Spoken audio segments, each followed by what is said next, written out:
السلام عليكم ورحمة الله وبركاته. نحمده ونصلي على رسوله الكريم.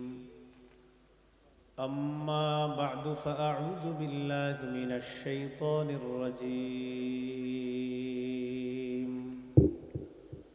بسم الله الرحمن الرحيم.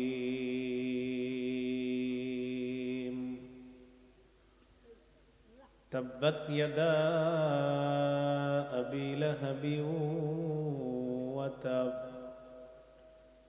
ما أغنى عنه ماله وما كسب سيصلى نارا ذات لهب وامرأته حمالة الحطب في جيدها حبل من مسد.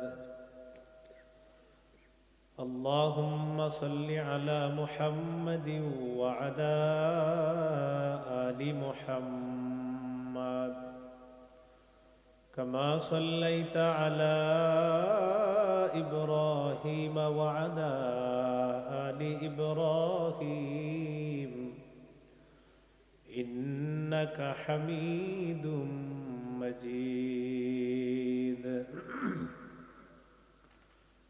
اللهم بارك على محمد وعلى آل محمد كما باركت على إبراهيم وعلى آل إبراهيم إنك حميد مجيد. اللهم إني أعوذ بك من شر لساني ومن شر سمعي ومن شر بصري ومن شر مني. হাজী সালেউদ্দিন নুরুল উলুম মাদ্রাসা গুরুত্বপূর্ণ আলোচনা করেছেন মুফতি রেজাউল করিম আবরার দামাত বরকাতুহুম, প্রধান মুফতি জামিয়া মাহমুদিয়া যাত্রাবাড়ি ঢাকা, মুফতি আরিফ জব্বার কাসিমি দামাত বরকাতুহুম শেখুল হাদিস জামিয়া উলুমে শরঈয়া লতিফপুর গাজীপুর, হাফেজ মাওলানা শাহ জাহান সিরাজি দামাত বরকাতুহুম তারাকান্দা, উপস্থিত হযরত উলামায়ে কেরাম, মুসলমান ভাইয়েরা, আল্লাহ তাআলার দরবারে শুকরিয়া আদায় করছি। আল্লাহ আমাদেরকে এই মাহফিলে উপস্থিত হওয়ার তৌফিক দান করেছেন বলে আলহামদুলিল্লাহ।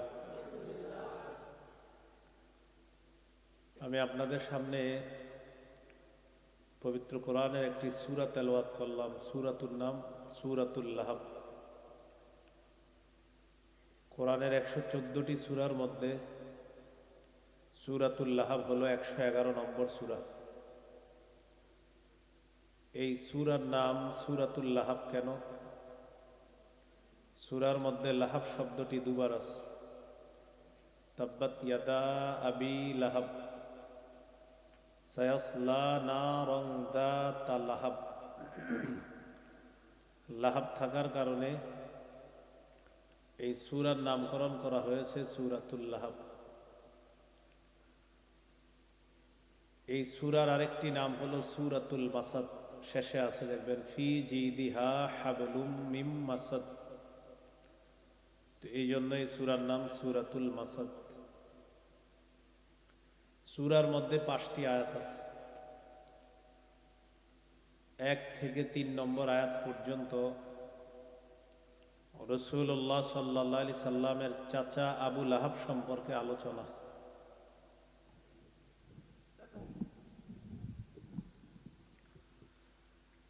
4 এবং 5 নম্বর আয়াতে আবু লাহাবের স্ত্রী সম্পর্কে আলোচনা। 2 জনের আলোচনা দিয়ে সূরাটা শেষ। এই সূরা নাজিলের প্রেক্ষাপট, আল্লাহ কেন এই সূরা নাজিল করলেন? সহিহ বুখারীর বর্ণনা 4770 নম্বর হাদিস। এই হাদিসের মধ্যে আছে আল্লাহ তাআলা যখন সূরাতুশ শুআরার 214 নম্বর আয়াত নাজিল করলেন, ওই আয়াতে আল্লাহ তাআলা বলেন ওয়ানদির আশীরাতাকাল আকরাবিন, নবী আপনি আপনার নিকট আত্মীয় যারা তাদেরকে সতর্ক করেন, ভয় দেখান, প্রকাশ্যে দাওয়াতের কাজ করেন। আয়াত নাজিল হওয়ার পর সাইদা রাসূলুল্লাহ সাল্লাল্লাহু আলাইহি ওয়াসাল্লাম আলাস সাফা, রাসূলুল্লাহ সাল্লাল্লাহু আলাইহি সাল্লাম সাফা পাহাড়ের উপর উঠলেন। ফাজআলা ইউনাদি ইয়া বানি ফিহরিন ইয়া বানি আদি, নবীজি ডাকতে লাগলেন, ও বনু ফিহর, ও বনু আদি, তোমরা কোথায়, এদিকে আসো, কথা আছে। ফাজাআ আবু লাহাবিন ওয়া কুরাইশ, আবু লাহাব কুরাইশরা আসলো রাসূলের কথা শোনার জন্য। ফাজাআলা আর-রাজুলু ইযা লাম ইয়াস্তাতি আন ইয়াখরুজা আরসালা রাসূলান লিয়ানজুরা মা হুয়া, যে ব্যক্তি বের হতে পারলো না ঘর থেকে, সে আরেকজনকে পাঠিয়ে দিল দেখার জন্য, দেখো তো মুহাম্মদ কি বলে, তুমি একটু শুনে এসে আমাকে জানাও। সবাই আসতে লাগলো, আর যে আসতে পারলো না সে আরেকজনকে পাঠাইলো, যাও তো মুহাম্মদ কি বলে, শুনে এসে আমাকে জানাও। সবাই পাহাড়ের নিচে আছে। রাসূলুল্লাহ সাল্লাল্লাহু আলাইহি সাল্লাম পাহাড়ের উপর থেকে বলতে লাগলেন, আরাআইতাকুম লাউ আখবারতুকুম আন্না খাইলান বিল ওয়াদি তুরিদু আন তুগীরা আলাইকুম আকুনতুম মুসাদ্দিকিয়া, আমি যদি তোমাদেরকে বলি এই পাহাড়ের পিছনে একদল শত্রু সেনা অপেক্ষা করছে, যারা তোমাদের উপর অতর্কিত হামলা চালাবে, তোমরা কি আমার কথা বিশ্বাস করবা? قالوا نعم ما جربنا عليك إلا صدقا, সবাই এক বাক্যে জবাব দিলেন, অবশ্যই আমরা তোমার কথা বিশ্বাস করব, কারণ তুমি জীবনে কখনো সত্য ছাড়া মিথ্যা বলো না, আমরা পরীক্ষা করে দেখেছি তুমি সব সময় সত্য কথা বলো। আজকে যেই কথাটা বলবা এটাও সত্য কথা। তো এটা হলো বুখারীর 4770 নম্বর হাদিস, বুখারীর 4972 নম্বর হাদিস আছে। عن عبد الله بن عباس رضي الله تعالى عنهما أن النبي صلى الله عليه وسلم خرج إلى البطحاء فصعد إلى الجبال, রাসূলুল্লাহ সাল্লাল্লাহু আলাইহি সাল্লাম বাতহা নামক এলাকায় গেলেন, পাহাড়ে আরোহণ করলেন। পাহাড়ে আরোহণ করার পর নবী বললেন, ইয়া সাবাহা, কে কোথায় আছো তোমরা একটু আসো, তোমাদের সাথে কথা আছে। ফাজতামাআত ইলাইহি কুরাইশ, কুরাইশরা সবাই দলগতভাবে একত্রিত হয়ে যায়।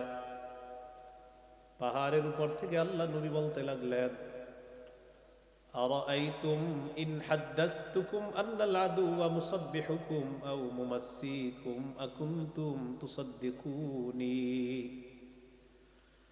আমি যদি তোমাদেরকে বলি একদল শত্রু তোমাদের উপর রাতের বেলা অথবা সকালবেলা হামলা চালাবে, তোমরা কি আমার কথা বিশ্বাস করবা?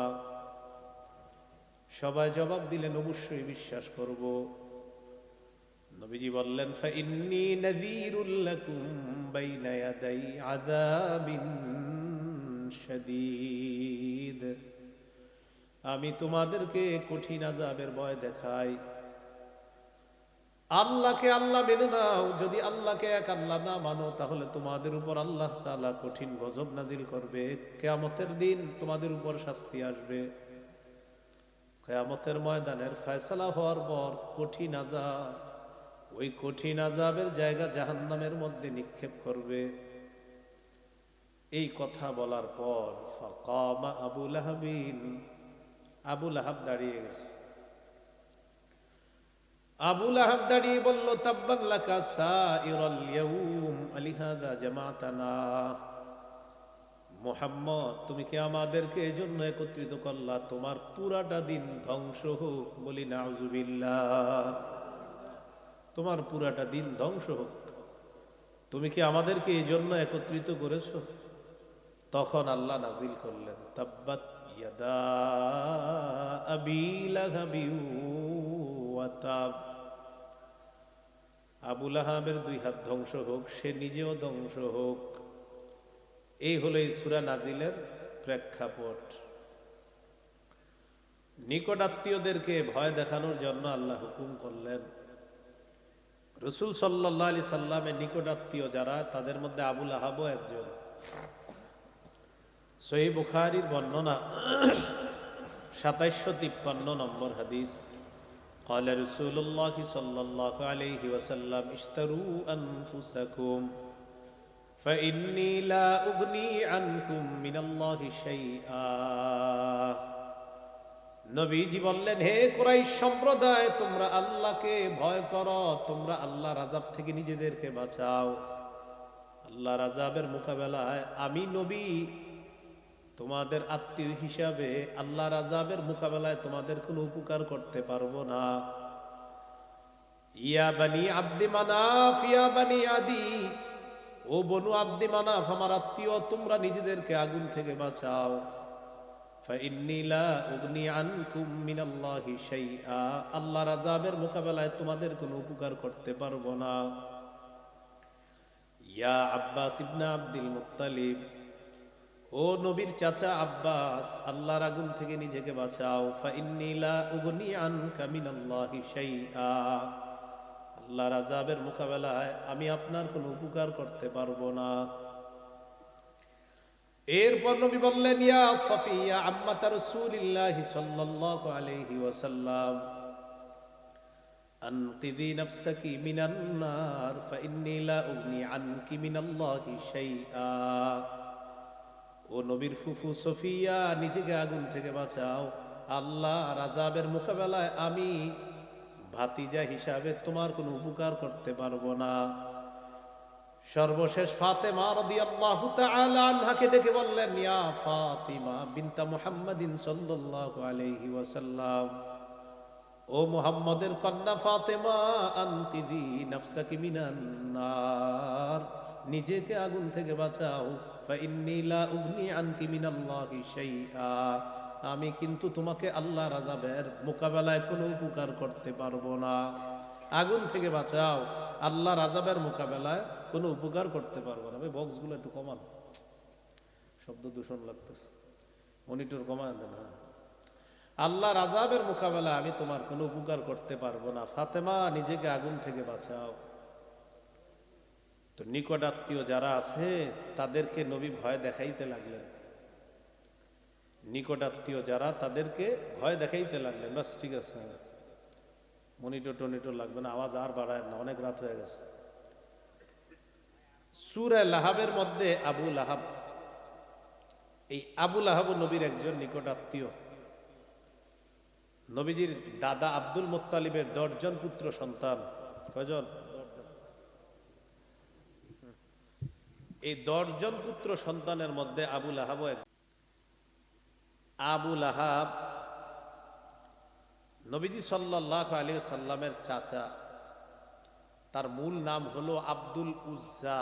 আব্দুল উজ্জা মানে উজ্জা দেবীর গোলাম। আর এই নামটা হলো শিরকি নাম, তাই আল্লাহ এই নামটা কোরআনে না এনে তার উপাধি আবু লাহাব আনছে।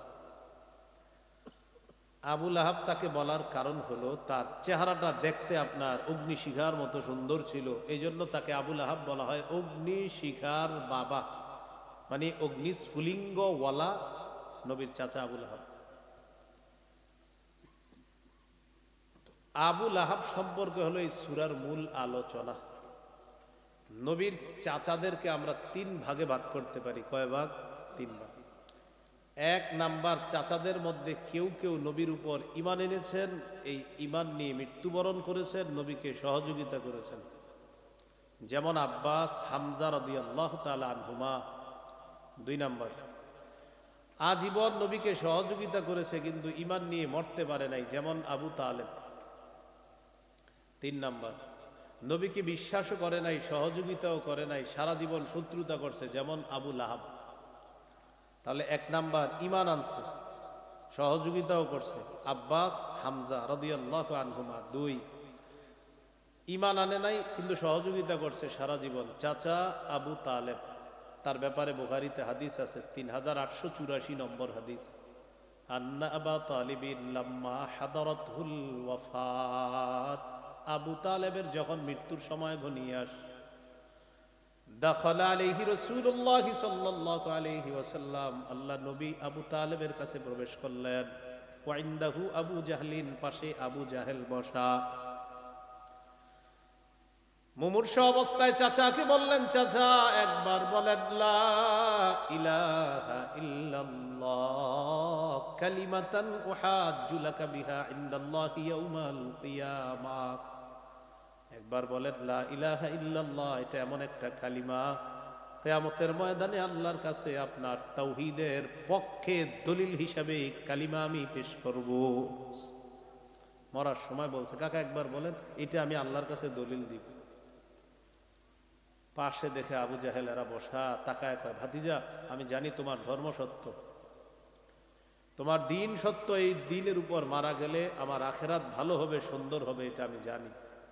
তবে মানুষ আমাকে ছি ছি করবে, ছি ভাতিজার ধর্ম গ্রহণ করছে, বাপদাদার ধর্ম ছেড়ে, এটা আমি সহ্য করতে পারবো না, মরার পর এটা কি সহ্য করবো। ইখতারতুন নার আলাল আর, আমি আগুন গ্রহণ করলাম, সম্মানের বিসর্জন দিতে পারবো না। জাহান্নামে জ্বলা আমি গ্রহণ করে নিলাম, সম্মান বিসর্জন দেওয়া এটা আমার পক্ষে সম্ভব না। নবীজি বললেন, লা আস্তাগফিরুন্না লাকা মা লাম উনহা আন, আমি আপনার জন্য ক্ষমা প্রার্থনা করতে থাকবো যতক্ষণ আমাকে নিষেধ করা না হবে। চাচা কিন্তু মুসলমান না, নবী বলতেছে আমি আপনার জন্য ক্ষমা প্রার্থনা করব, তো করতেছে। আল্লাহ মাফ করেন, আল্লাহ মাফ করেন বলতেছে। আল্লাহ কোরআনের আয়াত নাজিল করে দিলেন, মা কানা লিন নাবিয়্যি ওয়াল্লাযীনা আমানু আন ইস্তাগফিরু লিল মুশরিকিনা ওয়ালাউ কানু উলি কুরবা। কোন মুমিনের জন্য, কোন নবীর জন্য উচিত না মুশরিকের জন্য দোয়া করা, যদিও সেই মুশরিক নবীর ইমানদারের নিকটাত্মীয় হয়, তার জন্য দোয়া করা জায়েজ নাই। আল্লাহ না জায়েজ সাব্যস্ত করে কোরআনের আয়াত নাজিল করে দিলেন। আপনার চাচা আবু তালেব, আপনি তার জন্য দোয়া করতে পারবেন না, কারণ সে মুশরিক। নবীজি খুব কষ্ট পাইতেছে। তখন আল্লাহ সূরা কসসের আরেকটা আয়াত নাজিল করলেন। জিবরিল আমিন এসে বললেন, ইন্নাকা লা তাহদি মান আহবাবতা ওয়ালাকিন্নাল্লাহা ইয়াহদি মান ইয়াশা, আপনি যাকে পছন্দ করেন তাকে হেদায়েত দিতে পারেন না, আল্লাহ যাকে চান তাকে আল্লাহ হেদায়েত দেন। তো চাচারা কয় প্রকার?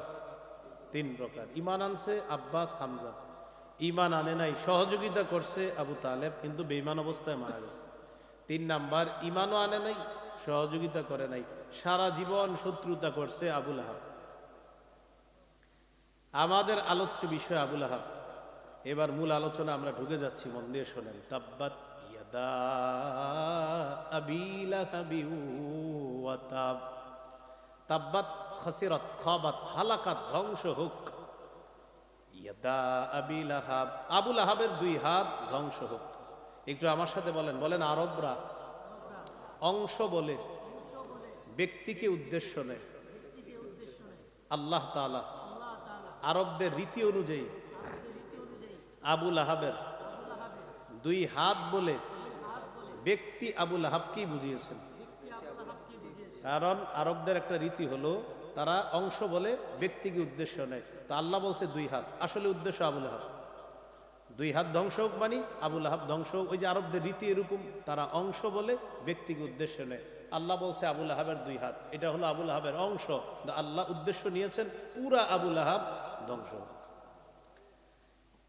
ইয়াদা, এটা দ্বিবচন, এটার একবচন হলো ইয়াদুন, এটার দ্বিবচন হলো ইয়াদা, 2 হাত। আবি লাহাব, আবু লাহাবের 2 হাত। এখন জানবো আমরা আবু লাহাব সম্পর্কে। রাসূল সাল্লাল্লাহু আলাইহি সাল্লামকে আল্লাহ তাআলা তার নবুয়ত প্রকাশ করার আগে আবু লাহাবের 3 অবস্থা, নবুয়ত প্রকাশ করার পরে আবু লাহাবের 4 অবস্থা, মোট 7টা অবস্থা জানবো আবু লাহাবের। বলেন তো, নবুয়ত প্রকাশের আগে কয় অবস্থা? নবুয়ত প্রকাশের পরে মৌলিক আর কি 7টা অবস্থা। নবুয়ত প্রকাশের আগে 3 অবস্থা শোনেন। 1 নম্বর, মনিটরটা বন্ধই করে দেন, এই পাশে মনে হয় মনিটরের আওয়াজ হইতেছে, আওয়াজ একটু কমান, আওয়াজ কমান, রাতের আওয়াজ একটু কমায় দেন। হ্যাঁ, আবু লাহাব রাসূল সাল্লাল্লাহু আলাইহি সাল্লামের নবুয়ত প্রকাশের আগের 3 অবস্থা একটু শোনেন। 1 নাম্বার অবস্থা, নবীজি জন্মের পর খুশি হয়ে তার দাসী সুয়াইবা যে সুসংবাদ দিছে আপনার ভাতিজা হয়েছে, এই সুসংবাদের সাথে সাথে দাসীকে আজাদ করে দিছে। সহিহ বুখারীতে এই কথাটা আছে, 5372 নম্বর হাদিসে আছে। ওয়াকাল উরওয়া ওয়া সুয়াইবা আতাকাহা আবু লাহাব, সুয়াইবা হলো ওই নারী যেই নারীকে আবু লাহাব আজাদ করে দিয়েছে। এই হলো 1 নম্বর অবস্থা। 2 নম্বর, আবু লাহাব মানুষের কাছে যায়, গিয়ে গিয়ে বলে, শোনো মুহাম্মদ আমার ভাতিজা, আমার মৃত ভাই আব্দুল্লাহর সন্তান মুহাম্মদ, আমার ভাইয়ের বংশ রক্ষা হবে, আমার একজন ভাতিজা হয়েছে। আর বলে বেড়াইতো আমি মুহাম্মদের চাচা, গর্ব করে বলতো, আদর করত, যত্ন করত, আর মানুষের কাছে বলে বেড়াইতো এই মুহাম্মদের চাচা আমি। তাহলে বলেন সম্পর্কটা কি খারাপ না অনেক ভালো? 3 নম্বর, আবু লাহাবের 2 জন ছেলে ছিল, একজনের নাম উতবা আর একজনের নাম উতাইবা। নবীজি তার 2 কন্যা রুকাইয়া উম্মে কুলসুম রাদিয়াল্লাহু তাআলা আনহুমাকে আবু লাহাবের 2 ছেলের পুত্রবধূ বানিয়েছে। আবু লাহাবের 2 ছেলে উতবা, উতাইবা। এই উতবা উতাইবার সাথে নবীজি বিয়ে দিছে তার 2 কন্যা রুকাইয়া উম্মে কুলসুম রাদিয়াল্লাহু আনহুমা। তাহলে এখন শুধু চাচা না, বেয়াইও। এই হলো আমাদের নবীজির নবুয়ত প্রকাশের আগে আবু লাহাবের 3 অবস্থা। এবার দেখেন নবুয়ত প্রকাশ করলেন আল্লাহ, এবার 4 অবস্থা। কি কি? 1 নম্বর অবস্থা, আবু লাহাব বলতে লাগলো আমার শত্রু মুহাম্মদ, নাউজুবিল্লাহ পড়েন, লাত উজ্জাত মানাত এদেরকে ছেড়ে দিতে বলছে, আর বলছে এক আল্লাহর ইবাদত করতে। মুহাম্মদ কি জানে না লাত উজ্জাত মানাত এরা হলো আল্লাহর সহযোগী, এরা আল্লাহর কি সহযোগী, এরকম বিশ্বাস। আবু লাহাব বলল, মুহাম্মদ এতদিন আমার অনেক কাছের ছিল, আজকে থেকে মুহাম্মদ আমার চিরশত্রু। আমার ঘরে আমার পুত্রবধূ হয়ে মুহাম্মদের কন্যারা থাকতে পারবে না। ছেলেদেরকে বাধ্য করলো নবীর 2 কন্যাকে তালাক দেওয়ার জন্য, তালাক দিয়ে দিচ্ছে। তাহলে 1 নাম্বার অ্যাকশন নিল, পুত্রবধূ হিসাবে মুহাম্মদের কন্যা আমার ঘরে থাকবে, এটা হতে পারে না। ছেলেদেরকে বাধ্য করলো মেয়েদেরকে তালাক দেওয়ার জন্য। নবীজি খুব কষ্ট পাইছে। আপনারা জানেন একটা বাবা কতটা কষ্ট পায় তার মেয়েকে যদি তার স্বামী তালাক দেয়, এটা সবচেয়ে বেশি কষ্ট পায় ঘরের প্রধান অভিভাবক বাবা। নবীজি খুব কষ্ট পাইছে যে চাচা আমার সাথে শত্রুতা, এই জন্য মেয়েদেরকে তালাক দিয়ে দিবে ছেলেরা, তাও বাধ্য করছে তালাক দে, আমার ঘরে থাকতে পারবে না। এই হলো 1 নাম্বার। এটা কোন অবস্থা চলতেছে? নবুয়ত প্রকাশের পরের। 2 নাম্বার, আমাদের নবীজির 3 জন ছেলে সন্তান ছিল, কাসেম, ইব্রাহিম, আব্দুল্লাহ। এর মধ্যে নবীজির 2য় সন্তান আব্দুল্লাহ রাদিয়াল্লাহু তাআলা আন, তার নাম আব্দুল্লাহ আর তার উপাধি ছিল তাহের, তয়্যিব। এই আব্দুল্লাহ রাদিয়াল্লাহু তাআলা আনহু যখন মারা গেলেন, তখন আবু লাহাব বলতে লাগলো মুহাম্মদ আবতার, মুহাম্মদ লেস কাটা, মুহাম্মদ নির্বংশ, নাউজুবিল্লাহ নাউজুবিল্লাহ নাউজুবিল্লাহ। নবীজিরে বললেন মুহাম্মদ সাল্লাল্লাহু আলাইহি সাল্লাম নির্বংশ। আল্লাহ আয়াত নাজিল করে দিলেন, ইন্না শানিআকা হুয়াল আবতার, হাবিব আপনাকে যারা নির্বংশ বলে তারাই নির্বংশ। আবু লাহাব আপনাকে নির্বংশ বলছে, মনে রাখবেন হাবিব আবু লাহাবের বংশের কোনো অস্তিত্ব থাকবে না, মানুষ তাকে ঘৃণা ভরে স্মরণ করবে, আর আপনার বংশ নিয়ে কিয়ামত পর্যন্ত আলোচনা চলতে থাকবে। এখনো আমাদের দেশে আওলাদে রাসূল আসে কিনা? আমরা হুমড়ি গিয়ে পড়ি তাদেরকে দেখার জন্য। আওলাদে রাসূল যখন আসে আমাদের দেশে, কেউ যখন আসে, এ হয়তো মোমিন সিংহ আসছে, আওলাদে রাসূল সাল্লাল্লাহু আলাইহি সাল্লাম, ওই যে ইন্ডিয়ার আপনার মাদানী রহমতুল্লাহ আলাইহির পরিবারের যারা আসে, তখন আমরা হুমড়ি খেয়ে পড়ি তাদেরকে দেখতে। আহারে নবীর পরিবার বংশ দেখতে না জানি কেমন। তা আল্লাহ বলেন আপনার বংশের চর্চা আলোচনা কিয়ামত পর্যন্ত চলবে, আর আবু লাহাবের বংশের কোনো অস্তিত্ব থাকবে না, ওরে ঘৃণা ভরে সবাই স্মরণ করে। 3 নাম্বার, বলেন জুল মাজাজ, বলেন জুল মাজাজ। এটা মক্কার একটা বাজারের নাম। এই বাজারে নবীজি গেছে, আবু লাহাব পিছনে পিছনে গেছে। ঘটনা কি, মুহাম্মদ এই বাজারে কেন যায়? বাজারে গেলেন, যাওয়ার পর আল্লাহ নবী বাজারের মানুষগুলাকে একত্রিত করলেন, করার পর বললেন, ইয়া আইয়ুহান নাস কুলু লা ইলাহা ইল্লাল্লাহ তুফলিহু। নবীজি বললেন, হে লোক সকল, তোমরা বলো লা ইলাহা ইল্লাল্লাহ, আল্লাহ ছাড়া কোনো ইলাহ নাই, তোমরা সফল কাম হয়ে যাবা। আবু লাহাব পিছনে পিছনে যায়। যাওয়ার পর জনগণকে ডাক দিয়ে বলে, মানুষ তোমরা মুহাম্মদের কথা বিশ্বাস করবা না। এই কথা বলে আবু লাহাব পাথর দিয়ে আল্লাহ নবীর পায়ের উপর আঘাত করছে। নবীর পা মুবারক থেকে রক্ত ঝরা শুরু হয়ে যায়, পাথর দিয়ে আঘাত। এখান থেকে শিক্ষা, দাওয়াতের কাজ কর্মের আঘাত আসবে, দাওয়াতের কাজে কর্মগত আঘাত আসবে। এই আঘাতের পরেও দাওয়াতের কাজের গতি বাড়াতে হবে। এই জন্য আলেমদেরকে মারলে আলেমরা দাওয়াতের কাজ ছাড়বে না, গতি আগের চেয়ে আরো বাড়ায় দিবে। আমি তো বলি, আলেমদের উপর আক্রমণ করে ভুল করছে, টঙ্গীতে আক্রমণ করে ভুল করছে। কি ভুল করছে? আক্রমণের আগে গতি যা ছিল, আক্রমণের পরে এখন গতি ওলামায়ে কারাম আরো বাড়ায় দিচ্ছে। এটা সঠিক হয় না। বাকি আক্রমণ করাটা হয়েছে আবু লাহাব মার্কা কাজ, আর সহ্য করাটা হয়েছে নবীদের সুন্নাত। সহিহ বুখারীর বর্ণনা। তো আগে শিক্ষাটা বলি, তাহলে কি শিখলাম? আঘাত সহ্য করেও দাওয়াতের কাজ করা ছাড়া যাবে না। সহিহ বুখারীর 240 নম্বর হাদিস শুনেন। عن عبد الله بن مسعود رضي الله تعالى عنه قال بينما رسول الله صلى الله عليه وسلم يصلي بفناء الكعبة, আল্লাহ নবী কাবা চত্বরে নামাজ পড়তেছে, পাশে কাফেররা বসা।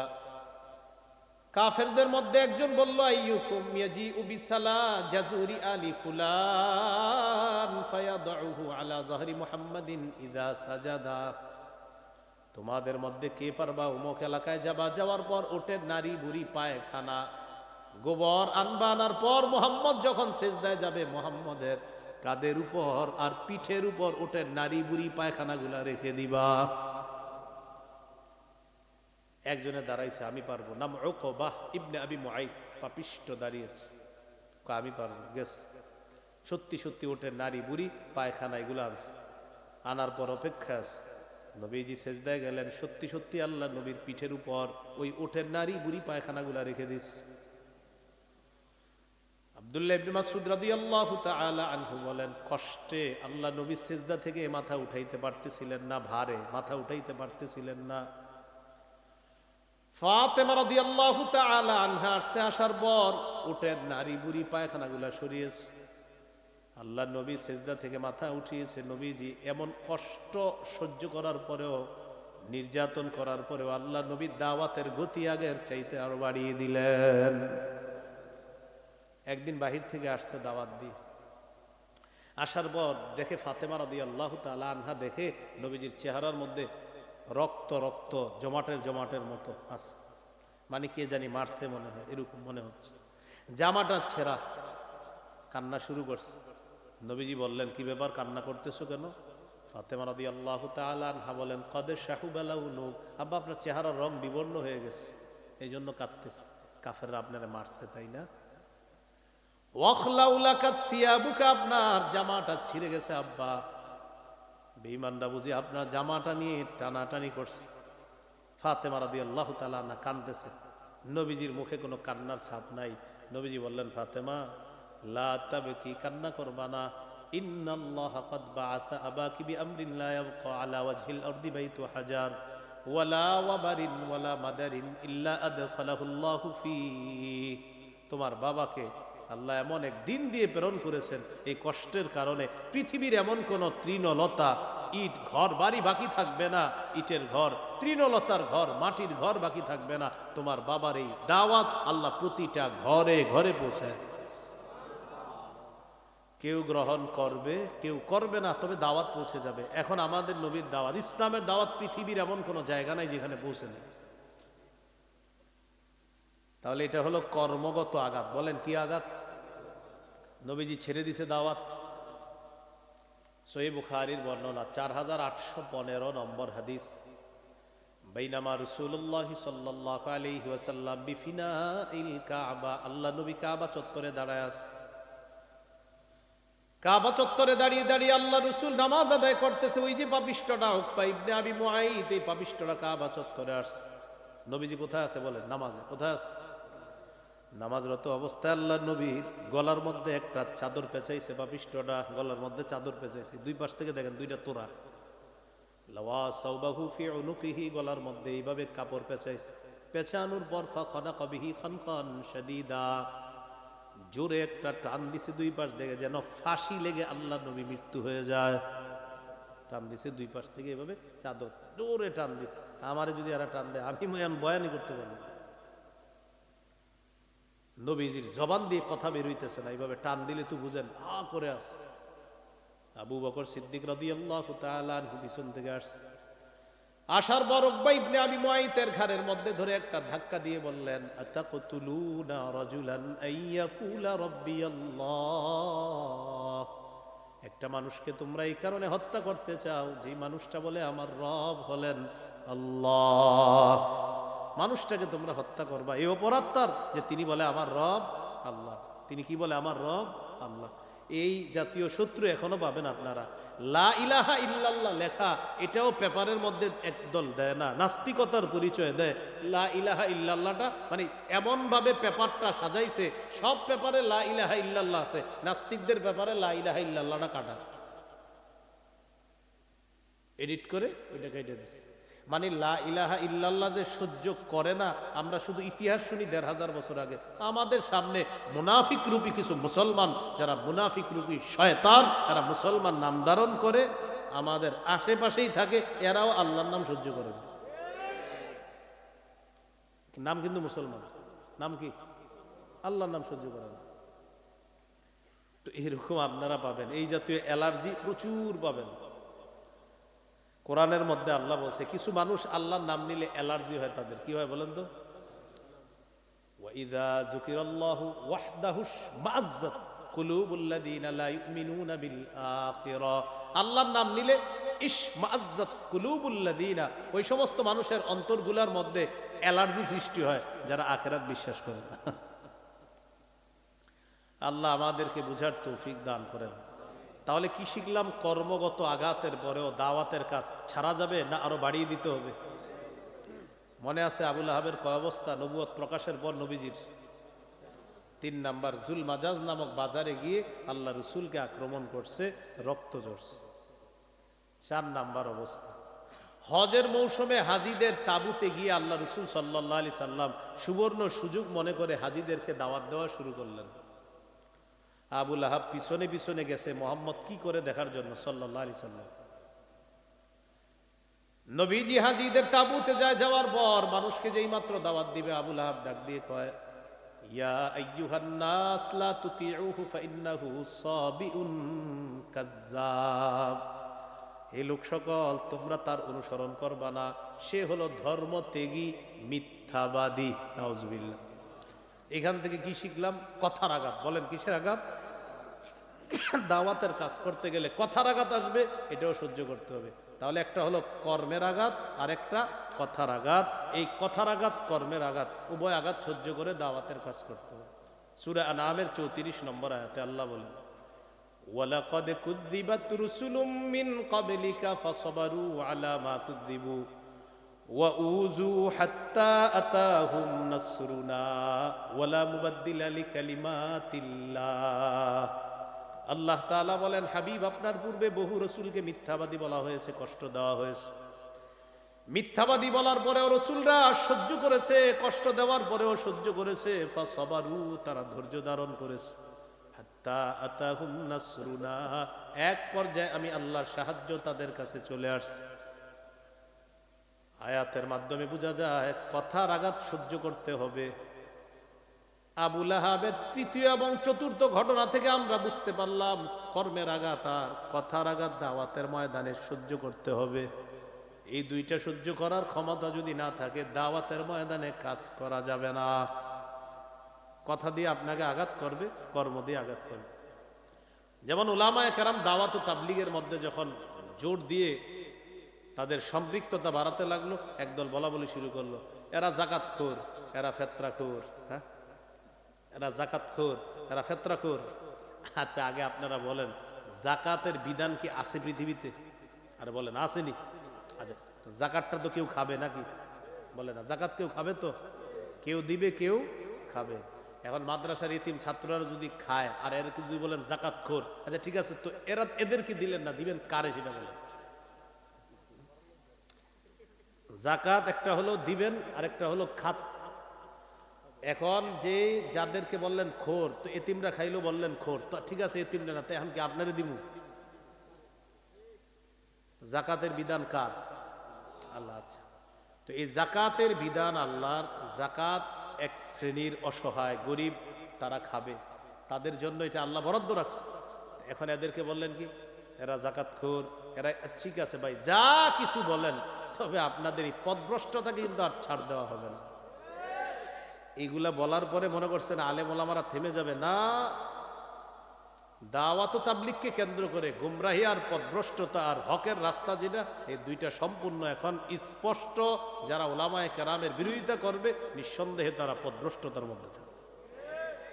এই জন্য ওলামায়ে কেরামের কথা মেনে নেওয়া, এটার মধ্যে সৌভাগ্যের লক্ষণ আছে। মেনে না নেওয়া এখানে হতভাগা হওয়ার লক্ষণ। 2-4 জন আলেম ভুল করতে পারে, লাখ লাখ আলেম ভুল করবে না, এটা একটা সত্য কথা।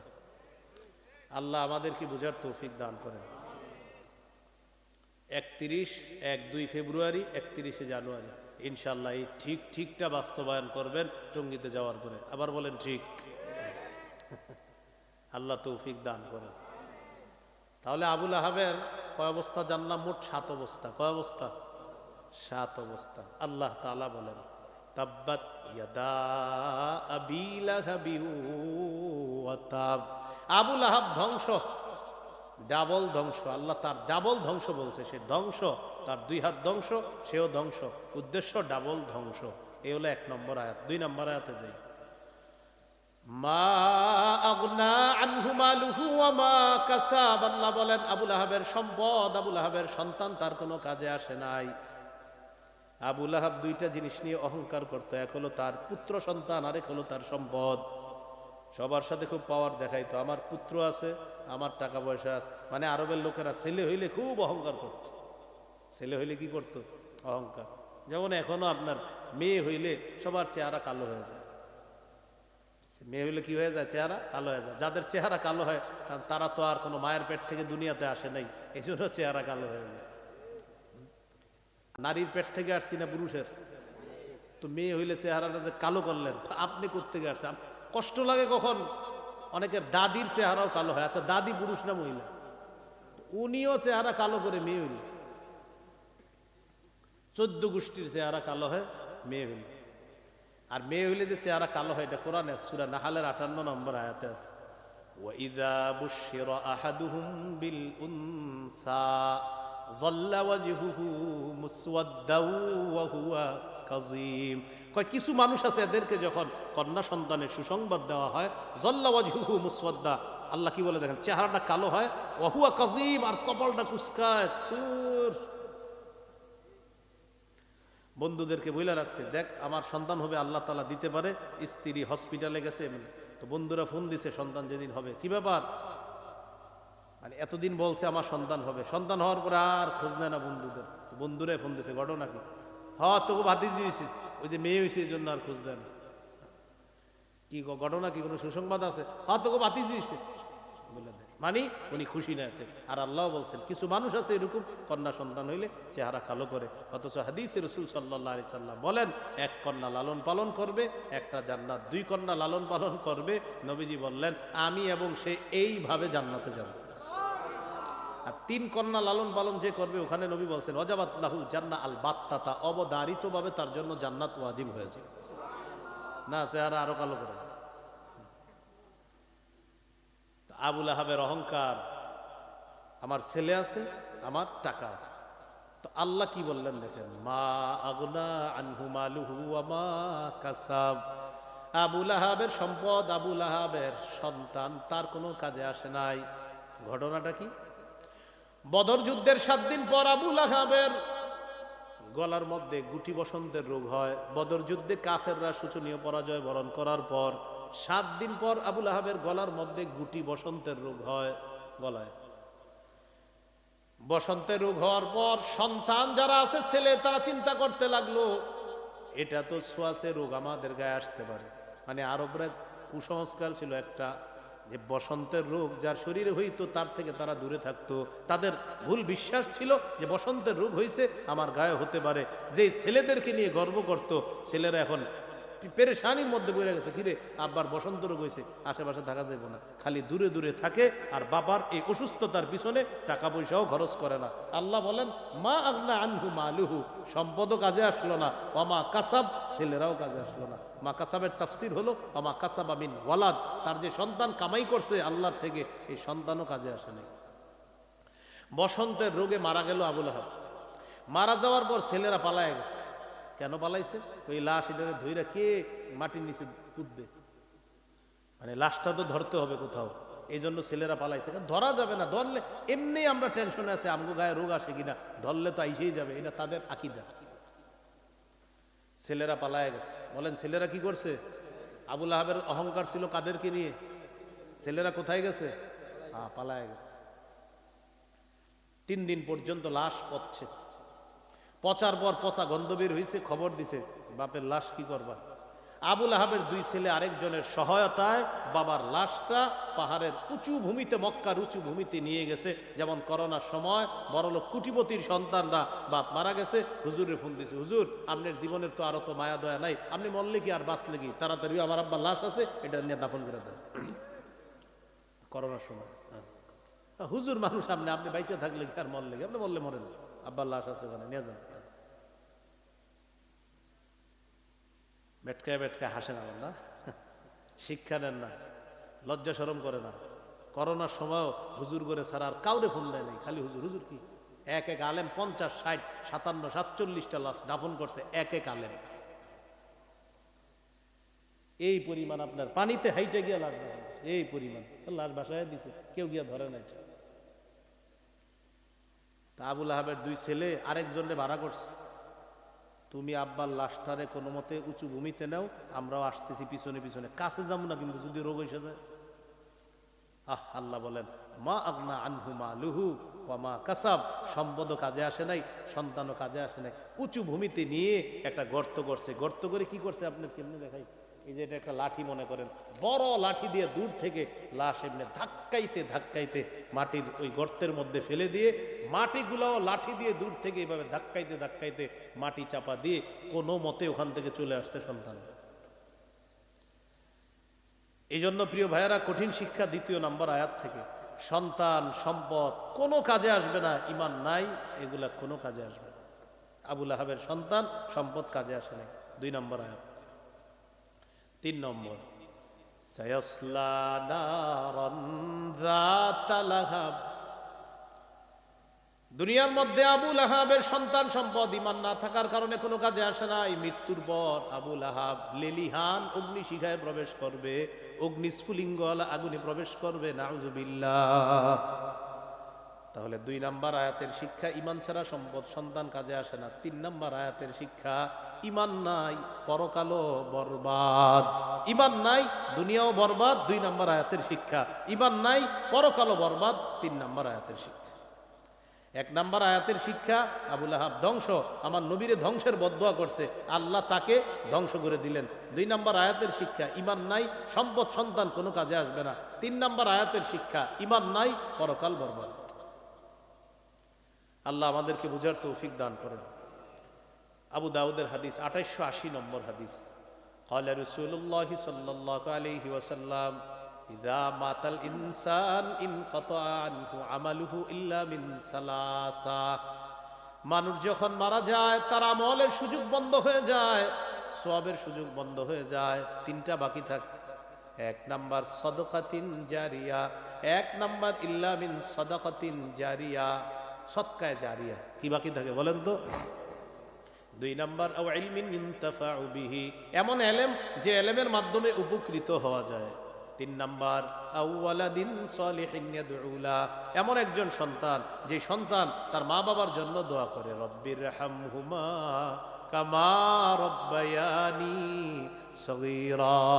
অন্তত এই দোয়াটা করতে পারে এমন একজন নেককার সন্তান দুনিয়াতে রেখে যায়। তাহলে আবুল আহাব এরকম সম্পদও রেখে যেতে পারে নাই, সন্তানও রেখে যেতে পারে নাই, আর রাখলেও বা কি হবে, তার তো ঈমান নেই।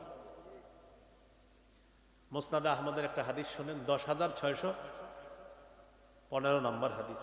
এই হাদিসের মধ্যে 10,615, 10,618 এই হাদিসের মধ্যে আছে قال رسول الله صلى الله عليه وسلم ان الله لا يرفع الدرجه للعبد الصالح في الجنه।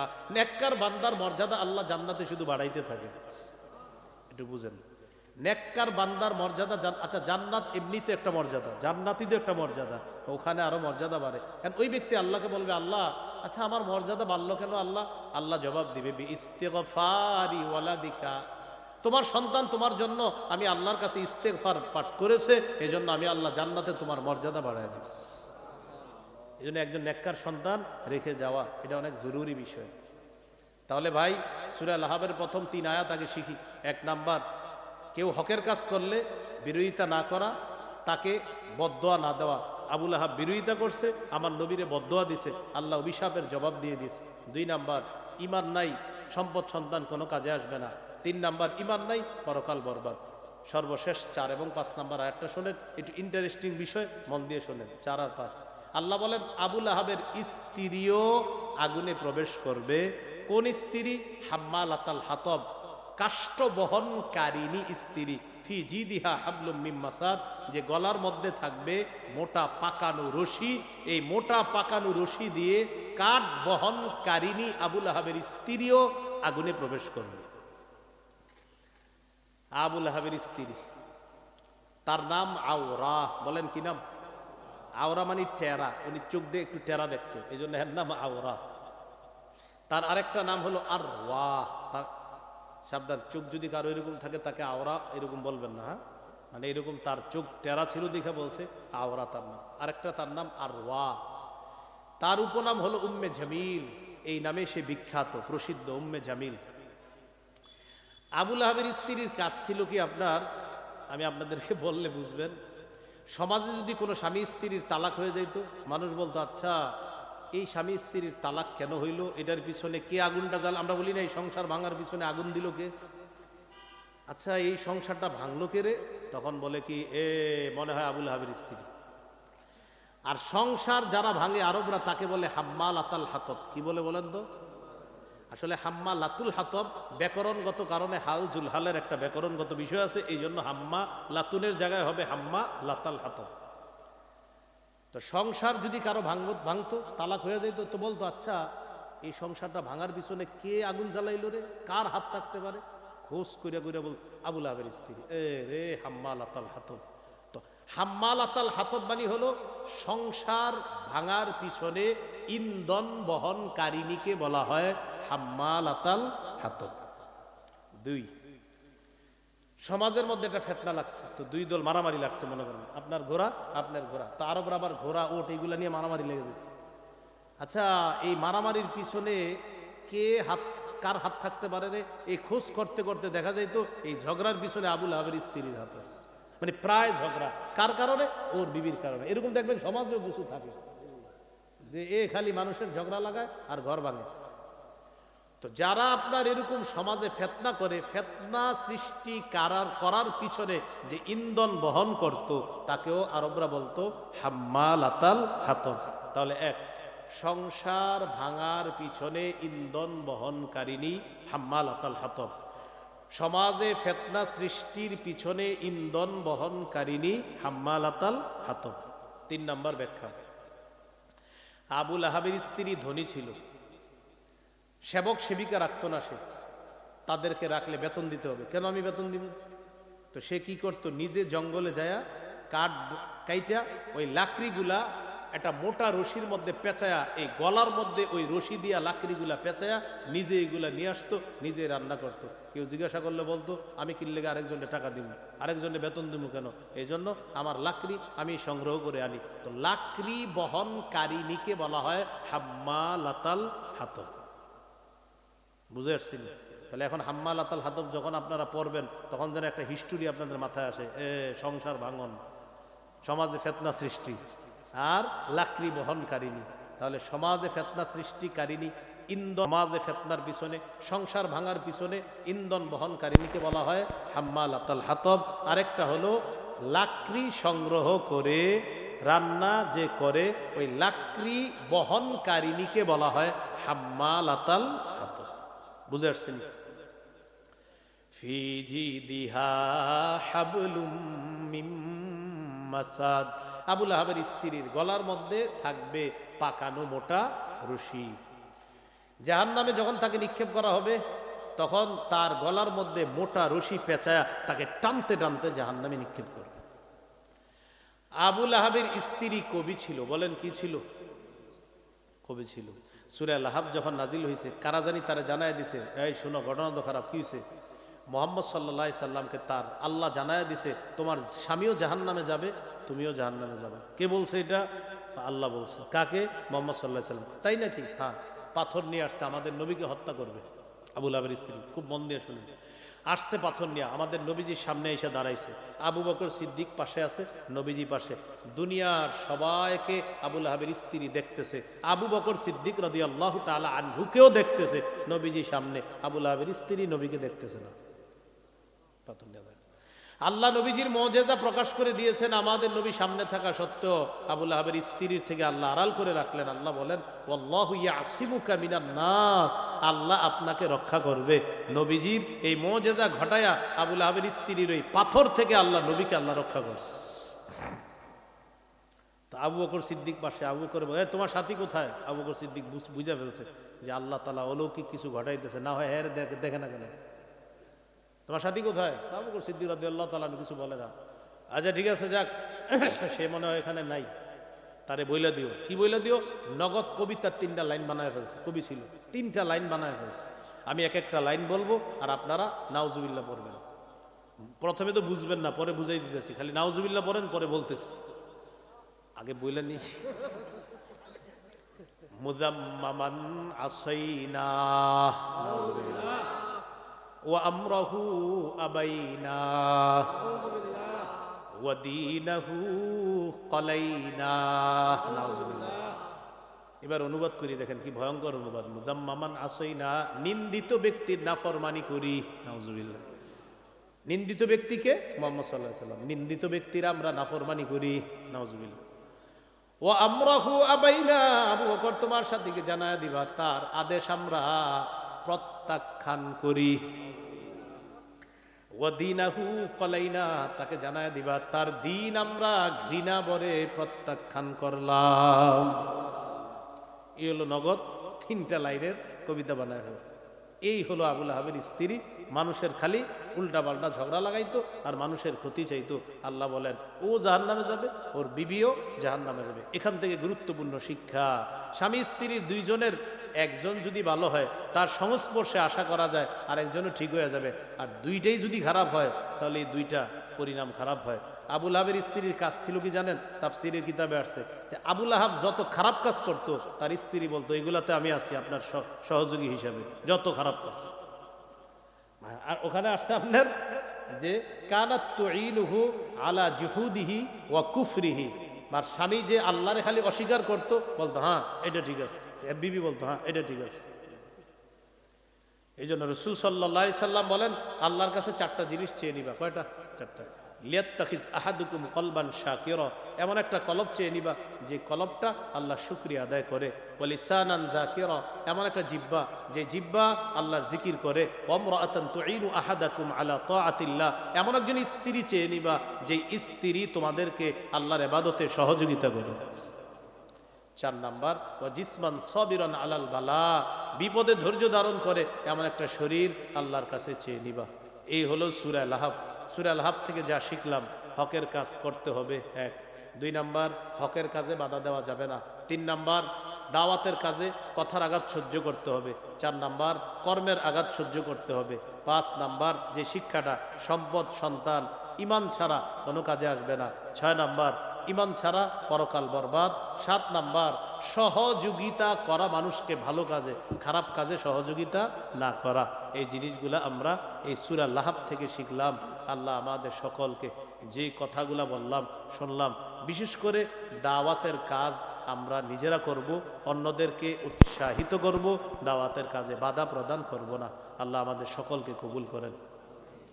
আরিফ জব্বার ভাই যে ঘোষণাটা দিয়েছে মিম্বরের আমানত সম্পর্কে, আজকে যে দাওয়াতের আলোচনাটা, মিম্বরের আমানতের প্রথম খণ্ডের সূচনা বক্তব্যটাই দাওয়াত সম্পর্কে। মিম্বরের আমানতের প্রথম খণ্ডের প্রথম আলোচনাটাই দাওয়াত সম্পর্কে। প্রথম আলোচনাটা। বাকি প্রথম খণ্ডের মূল আলোচ্য বিষয় হলো সন্তানের 64টি অধিকার। সন্তান তার মায়ের পেটে থাকা অবস্থা থেকে কি কি করণীয় আপনার জন্য, একদম বড় হওয়া পর্যন্ত, মৃত্যু পর্যন্ত, এই 64টা অধিকার প্রথম খণ্ডের আলোচনা। দ্বিতীয় খণ্ডের আলোচনা শিরিক, বেদাত, কুফর, তাওহীদ। তৃতীয় খণ্ডের আলোচনা হালাল হারাম।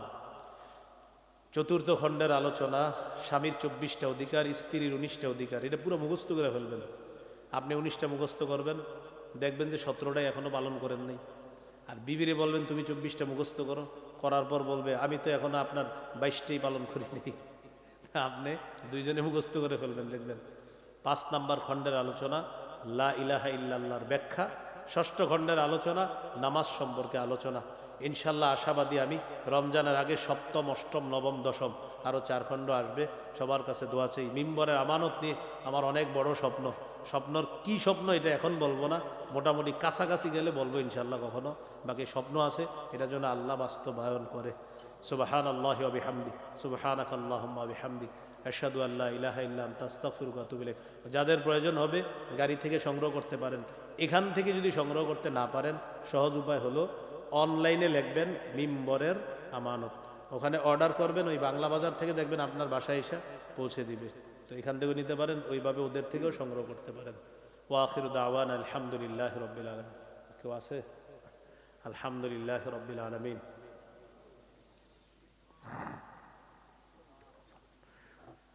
والعاقبة للمتقين والصلاة والسلام على سيد الأنبياء والمرسلين وعلى آله وأصحابه أجمعين. ربنا ظلمنا أنفسنا وإن لم تغفر لنا وترحمنا لنكونن من الخاسرين. رب ارحمهما كما ربياني صغيرا. رب ارحمهما كما ربياني صغيرا. মাবুদ মেহেরবান মাওলা আল্লাহ, সূরাতুল লাহব, এই সূরার তাফসীর শুনলাম আমরা আল্লাহ, অনেকগুলা বিষয় জানলাম আল্লাহ।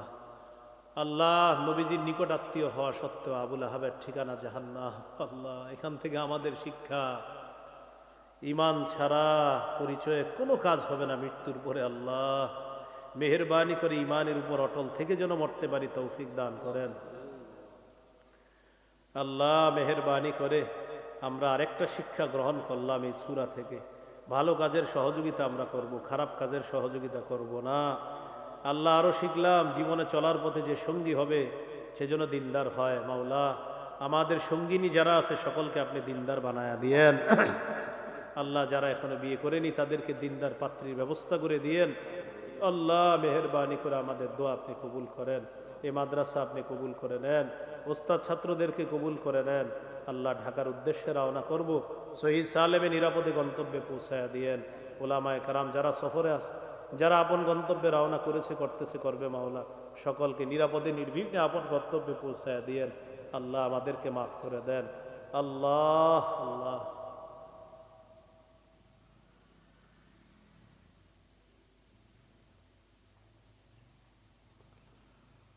আয়েশা সিদ্দিকা রাদিয়াল্লাহু তাআলা আনহা।